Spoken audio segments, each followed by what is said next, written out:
Ayyee akkam jirtu barattoonni kan keenya yuunivarsiitii garaagaraa keessa jirtanii nageenyi kan koo bakka isin jirtanitti isin qaqqabuun isin jedha. Naguma akkam jirtu rabbii na galatu waaqa galatoonni nagaadha. Guyyaa har'aa chaapter 3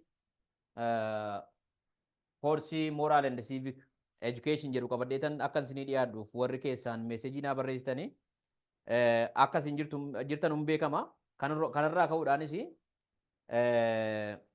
chapter 3 part 1 isaa hojjedhee isinii gadhiisuudhaaf hin dhufe. Ayyee hangalumaatti taatan akka isin dhaggeeffattanii fi YouTube chaanaalii kana immoo subscribe, like, share gootanii akka isin jajjabeessitan asumaanin ayaataanin isin gaafadha. Okay, let's proceed to the today's lesson. This is part 1 of chapter 3 of the course Moral and Civic Education, and it is titled, the topic is that of ethical decision making and moral judgments. Under this chapter, we will discuss about ethical decision making and different moral judgments during decision making. So, as jalatti maalu inni kuni chapter 3 kuni waa'ee ethical decision making fi moral judgment.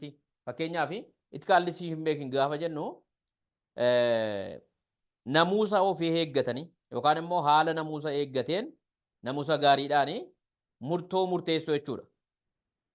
Murtoo akkuma nutti dhufe murteessuutu hin taane yookaan immoo waa tokko irratti murtee dabarsuu decision gaafa dabarsinu murtee gaafa dabarsinu bifa namuusaaf qajeelfama seeraa qabateen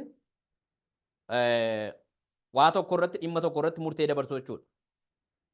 Ethical decision making. Ethical gaafa jennu kun lawful jechuudha karaa biraatiin seera qabeessummaa jechuudha. Karaa seera qabeessa ta'een karaa namuusa isaa eeggateen murtee dabarsuu jechuudha. And moral judgments.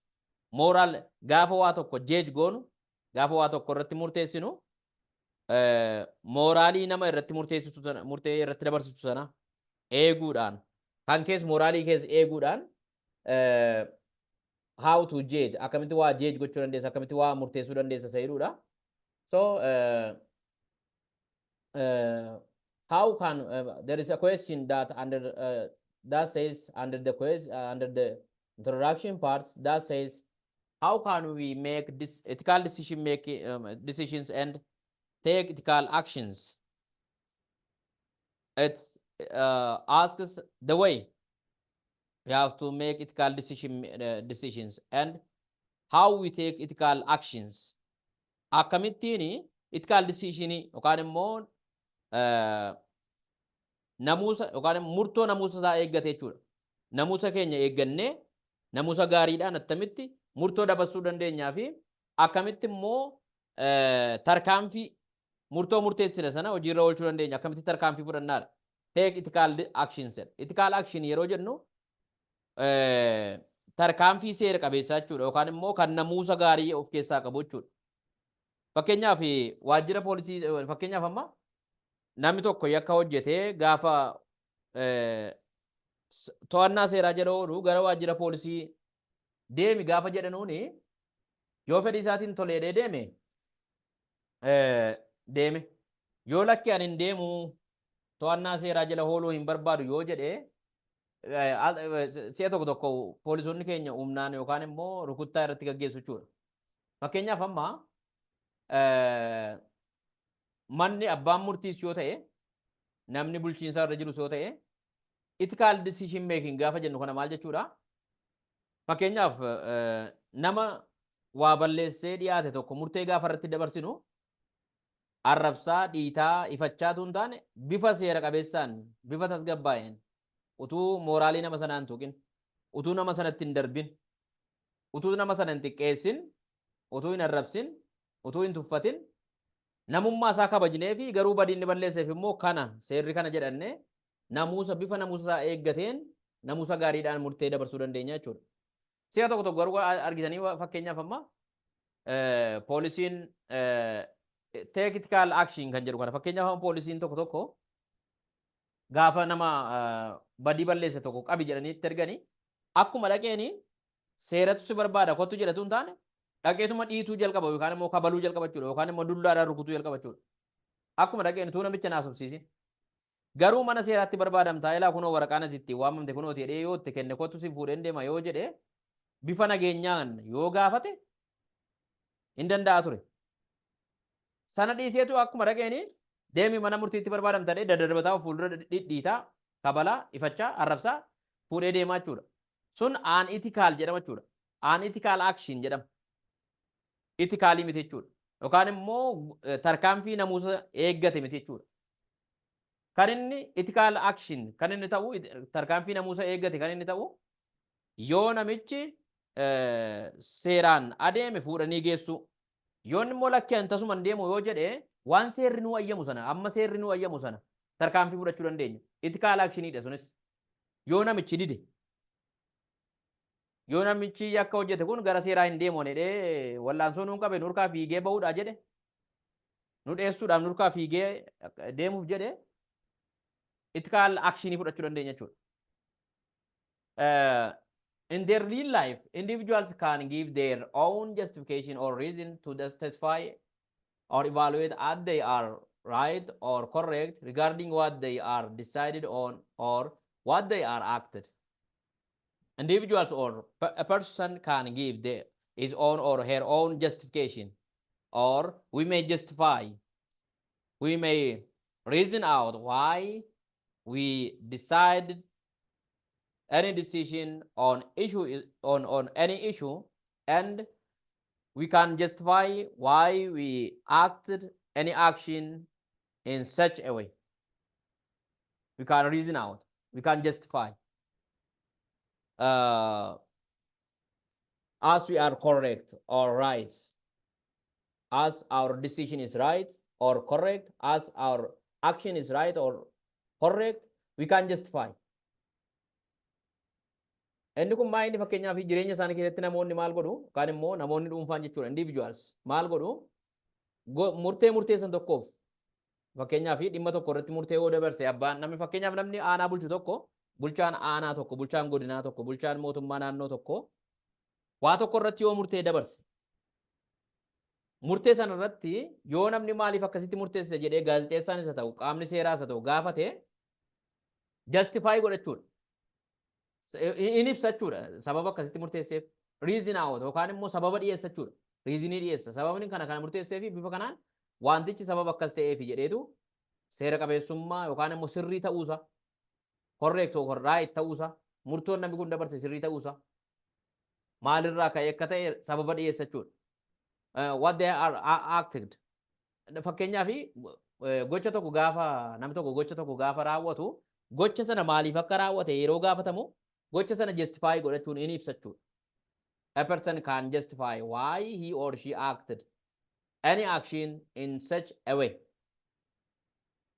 Maaliif namni tokko gocha tokko akka kallattii kanaan raawwate kallattii raawwate sanaan raawwate gaafa gaafatamu in ibsaa jechuudha yookaan reasonii dhiyeessachuudha. Kanaaf gochi kan koo kun sirriidha jechuudhaaf sababa kanaatiif jedhee sababa dhiyeessachuudha. During decision making, we may make right or correct decision and take right actions, or we may make wrong decision and take wrong action on the issue that shake our decision or our act. We may, when we make decision, we have to be careful because we may decide in a right way or we may make wrong decision. Fakkeenyaaf gaafa murtoo dabarsinu yeroo murtee tokko irratti murtee dabarsuudhaaf nu barbaachisu of eeggannoo nu barbaachisa. We have to be careful. Baay'ee of eeggannoo nu barbaachisa. Maaliif we may make right decision. Waan murtoo barbaadu sana irratti murtoo sirrii dabarsuu dandeenya. And take right action. Akkuma kana immoo ammas tarkaanfii sirrii fudhachuu dandeenya. Also akkuma kana jechuudha ammas immoo we may make wrong decision.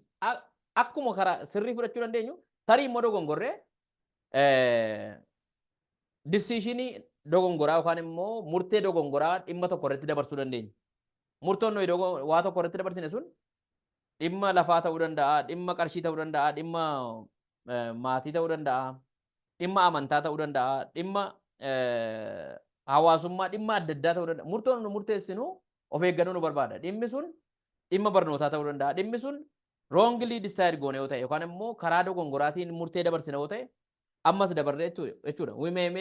We may take a wrong action. Murtoon dogongoraa nuyi murteessine sun gara tarkaanfii dogongoraa fudhachuutti nu geessa jechuudha. Murtoon keenya gatii asii dogongora ta'ee fi tarkaanfiin nuyi itti fufnee fudhannutu dogongora ta'a jechuudha. Waan sana sirreessuudha. So when we make decision, we have to be very careful taanee of eeggannoodhaan murtee dabarsinu irratti murtee dabarsuu qabna jechuudha. The ethical nature of our action and the decision depends upon our notion or perception of good and bad, right and wrong. So how we perceive something, what's our notion toward this something that need our decision? How we perceive, what's our perception regarding the thing that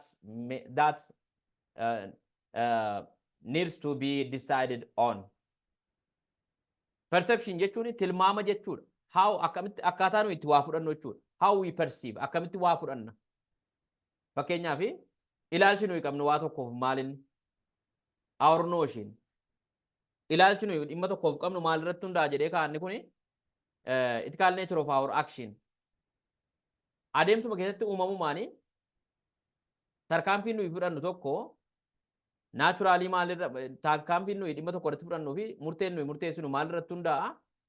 Hubannoo nuyi waan sanaaf qabnu irratti akkaataa nuyi waan sana itti hubanne akkaataa nuyi itti waan sana fudhanne irratti hundaa'a jechuudha. Fakkeenyaaf dhimma tokko dhimma barnootaa ta'e dhimma barnootaa bifa gaariidhaan good attitude qabna yoo ta'e good perception qabna yoo ta'e yookaan ilaalcha gaarii qabna yoo ta'e yookaan immoo dhimma tokko irratti ilaalcha gadhee baadisa jedhamu ilaalcha badaa yookaan ilaalcha gaarii hin taane qabna yoo ta'e ilaalcha sirrii qabna yoo ta'e ilaalcha dogongoraa qabna yoo ta'e ilaalchi nuyi dhimma tokkoof qabnu akka nuyi itti waan tokko fudhannu sun perceptioniin keenya murteessaadha jechuudha. How we perceive something.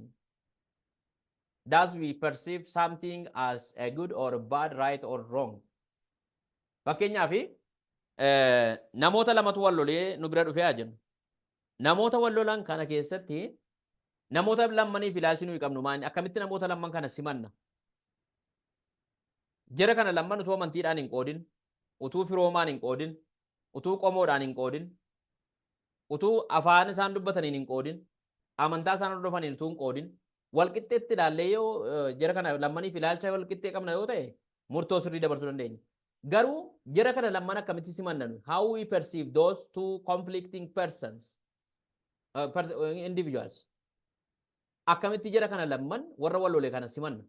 Bifa gadheedhaan immoo, bifa gaariidhaan immoo, bifa sirriidhaan immoo, bifa dogongoraan. So our decision is depending on our perception that we have toward this something. Murteen keenyaaf actioniin keenya maal irratti hundaa'a jechuudha. Murtoon keenyaaf tarkaanfiin nuyi waan tokko irratti fudhannu maal irratti hundaa'a jechuudha. Akkaataa nuyi waan sanatti fudhanne how we perceive ilaalcha nuyi waan sanaaf qabnu irratti hundaa'a jechuudha. Because obviously there are things which we consider as good or desirable for their good result, and there are also things which we consider as bad for their bad result. Sababni isaa maalinni nuyi wantoota akka gaariitti fudhannu qabnu. We consider something as good and something as bad in this world. Addunyaa kana irratti wantoonni nuyi gaariidha jennee fudhannu wanti nu gadheedha yookaan immoo badaadha jennee gaarii miti jennee fudhannu hin jira. Akkasitti ilaalcha nu qabnuuf jechuudha. Sababni isaa immoo maalinni wanta nu gaariidha jennuu fi the thing that we consider as good gives us good result. Sababni nu waan tokko gaariidha jennee fudhannu maalinni bu'aa isaatu nuuf gaariidha jechuudha. Wanti nu waan sanarraa argannu nuuf gaariidha jechuudha. Wanti nu gadheedha yookaan sirrii miti jennu immoo ammas wanti nu waan sanarraa argannu wanti nu gadheedha jenne kun nurraan geessisu yookaan wanti nu sirrii miti jenne wanta hamaadha jenne kun nurraan geessisu bu'aan isaa gadhee sababa ta'eef jechuudha. Asirratti fakkeenya tokko isinii fudhadha. Fakkeenyaaf akkasumatti gaafa fakkeenyaaf waan tokko fakkeenyaaf dabtaruma irratti barannu kana yookaan iskiriptooruma kana gaafa laallu we consider pain and exercise book as good thing. Wanta gaarii dhannee fudhanna jechuudha. Maaliif irraa baranna bu'aan nuu kennutu gaarii. Iskiriptoo kaampeennaas yoo ta'e ittiin barreessina qalamni nu ittiin barreessinu kun waan gaariidha. Kanaaf gaariidha jennee fudhanna jechuudha. Good result qabachuudha gaafa itti fayyadamnu. Wanti nu gadheedhan immoo fakkeenyaaf amma jechuudha. Wantoonni nuyi gadheedha jennu immoo jira fakkeenyaaf amma. Sababa isaan bu'aa gadhee nuu kennaniif yookaan immoo bu'aa dogongoraa nuu kennaniif jechuudha. For example, there are things that we consider as bad because of their bad result. Fakkeenyaaf amma summii bofaa fudhadhaa. Bofa yookaan bineensi lafa yaa'u kun summii of keessaa qaba. Summii bofaa sana yoo lafatti argine akka waan gaariitti itti fiignee hin fudhannu irraa baqanna malee. Maaliif yoo itti buune nu miidha jechuudha, nu ajjeesa. So we can consider that poison as bad because of its bad result. Poisonii sana yookaan immoo summii bofaa sana snake poison isa jennu sana jechuudha. Waan gaarii ittiin fudhannu maaliif nu miidha waan ta'eef bu'aa isaatu gadheedha waan ta'eef jechuudha. Yoo itti fayyadamne yoo nyaanne yoo tuqne gaarii miti waan ta'eef jechuudha. Uumamumaan eenyuun biratti iyyuu kun gaarii miti jechuudha. And good can be classified into two, instrumental good and intrinsic good. Good isa jennu kana gaarii waan jennu kana bakka lamatti qoodna jechuudha. Instrumental good, intrinsic good. Instrumental goodiin kuni maal jechuudha? Instrumental good kan jennu ati the good that is already decided or determined based on research, based on an instrument. Wanta qorannoo irratti hundaa'ee gaarummaan isaa mirkanaa'e jechuudha. Intrinsic good kan jennu kun immoo uumamumaan waan gaarii ta'e jechuudha. Qorannoon hin barbaachisu gana. Waan uumamumaan gaarii ta'uunsaa argame jechuudha. Fakkeenyaaf amma instrumental good wanti jennu kun mana yaalaa gaafa dhannu faarmaasiidha kan nuyi qorichoonni nuyi fudhannu suni instrumental goodidha. Maal jechuudha? Qoricha fakkeenyaaf mataa rukuttaa ta'uu danda'a, kan kalee ta'uu danda'a, kan garaachaa ta'uu danda'a, kan kaanserii ta'uu danda'a. Yaalii dhaabnuu kennama waan ta'eef lammata immoo qoratamee jechuudha. Instrumental good kan jennu jechuudha. Kun laaboraatoorii galee saayintistoonni meeqa irratti qorannoo gaggeessanii gaarummaan isaa nu fayyisa jedhamee gatii mirkanaa'eef jechuudha. Instrumental good wanti jennu isa akkasii jechuudha. Waan qoratame qorannoo keessa galee gaarummaan isaa yookaan immoo faayidaa qabeessummaan isaa mirkanaa'e. Intrinsic good kan jennu immoo uumamumaan qorannoo tokko tun gaggeessin akkasumatti uumama isaatiin wanti gaarii ta'ee hin jira. Wantoonni gaarii ta'an hin jiru jechuudha. Kanaaf qorannoo kan nuun barbaachifne jechuudha. Fakkeenyaaf amma akkuma kanatti bishaan lafaa dhugnu kana yoo ilaaltanii yookaan immoo bishaan itti fayyadamnu kana yoo ilaaltanii uumamumaan gaariidha. Qorannoo biraa nuun barbaachisu. Yoo dhugne dheebuu baana qulqulluu ta'uu isaa qofa iyyaan ilaallee adda baasuun barbaada. Sana booda gaariidha jechuudha. Rooba samiirraa roobu kana gaariidha jechuudha uumamumaan. Fuunee huccuu ittiin miiccachuu dandeenya, dhiqachuu dandeenya. Nutti illee yeroo roobe nuun ajjeesu, nuun miidhu, dhagna nuun madeessu. Naturally that is good. Intrinsic good waan jennu kana jechuudha. Waan uumamaan uumaadhumti rabbumti waaqnumti gaarii godhee uume kana jechuudha. Tun waatti hin dabalin gaarii kan ta'e jechuudha. So according to instrumental good, the goodness of the thing is where depend upon those things being instrument. Gaarummaan waan tokko kan inni ittiin mirkanaa'u goodness inni jennu jechuudha. Instrumental good kan jennu wantoota qorannoodhaan mirkanaa'anii gaarii ta'uun isaanii mirkanaa'e kan jennu gaarummaan isaanii kan beekamu erga isaan qorannoo keessa galanii bahanii jechuudha. Fakkeenyaaf amma paarastaamolii nuyi fudhannee liqimsinu kana qorannoo meeqa keessa darbeetu faayidaa qabeessa ta'uusaa mataa dhukkubbiirraa nama fayyisuusaa erga mirkanaa'e instrument kana keessa galeetu instrumental goodii ta'e jechuudha. Kan immoo wanta qorannoodhaan mirkanaa'e gaarii kan ta'e jechuudha. Intrinsic good akkuma isiniin jedhe waan uumamaan siluma rabbi gaarii godhee uume jechuudha. There are things which are instrumentally bad while there are things which are intrinsically good. Akkasumatti fakkeenyaaf wantoonni instrumentally bad yookaan immoo qorannoon irratti gaggeeffame gadhee ta'an yookaan miidhaa qaban jiru. summii adda addaa keemikaala adda addaa jechuudha waan yoo namatti bu'e nama ajjeesu nama madeessu jechuudha. Akkuma kana immoo wantoonni uumamaan gaarii ta'an isuma silasitti mee jiru jechuudha. There are different things that are naturally good. But some things can be both instrumentally and intrinsically bad.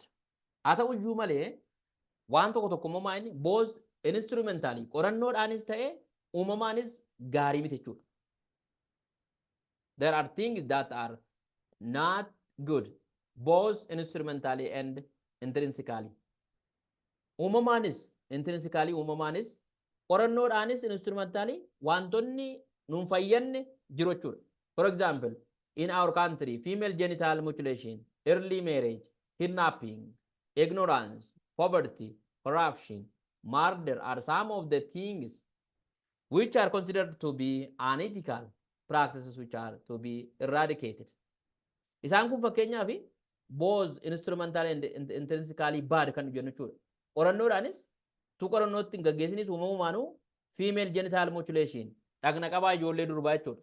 Kun amma qorannoo irratti gaggeessuu baannus miidhaa qaba waan ta'eef akkasumattuu qorannees uumamaanis waan gadheedha jechuudha. It is bad. Early marriage heeruma yeroo malee jechuudha yookaan immoo waggaa 18 gaditti gaggeeffamu. Kunillee miidhaa qaba jechuudha. Qorannoo baannus gaarii miti jechuudha. Kidnapping, ignorance, poverty. Iyyummaan qorannoo irratti gaggeessuu baannus ignorance nama qooduun nama adda adda qooduu jechuudha. Tokkummaa balleessuun nama tokko achi ofirraa dhiibuun ignore gochuun qorannoo gaggeessuu baannus waan gadheedha jechuudha. Corruption malaamaltummaan yoo qorannoo gaggeessines yoo deemnes wanta nu barbaachisu miti waan gaarii miti jechuudha. So warreen kanadha kan nu irraa walii wajjin ilaallu gabaabumatti. This is all about the today's lesson, and if next we will discuss about ethical principles and the values of moral judgments of the will of God. Kanaafi har'a isa kana asuma irratti isinii dhaaba. So we have to minimize those both instrumentally and intrinsically bad. Wantoota qorannoo irratti gaggeessines yoo gaggeessuu baannes uumamumaanuu gadhee ta'an kana nuun barbaachifne kana eradicate gochuu qabna, hir'isuu qabna jechuudha. We have to minimize them. We have to avoid them. We have to limit them. Nuun barbaachisan waan ta'eef jechuudha. Murder nama qaluu jechuudha yookaan immoo morma kutuu jechuudha nama. Morma namarraa kutuu jechuudha. Nama ajjeesu. Kun amma qorannoo irratti gaggeessuu baannus waan barbaachisaa miti jechuudha. Waan nu miidhuudha. So murder is both instrumentally and intrinsically bad. So we have to eradicate it. We have to avoid it. Sana ir'isu balleessuu qabna jechuudha. Thank you for staying with me still now. So also let me remind you to subscribe my YouTube channel and like and share to your colleagues. Have a good time. Galatoomaan siniin jedha. Amma sirra deebiinsi yaadachiisa. YouTube kana subscribe, like, share gochuudhaan na jajjabeessaan siniin jedha. Ulfaadhaa nagaa naa ta'a. Kanarraa kana asumarratti dhaabaa jechuudha.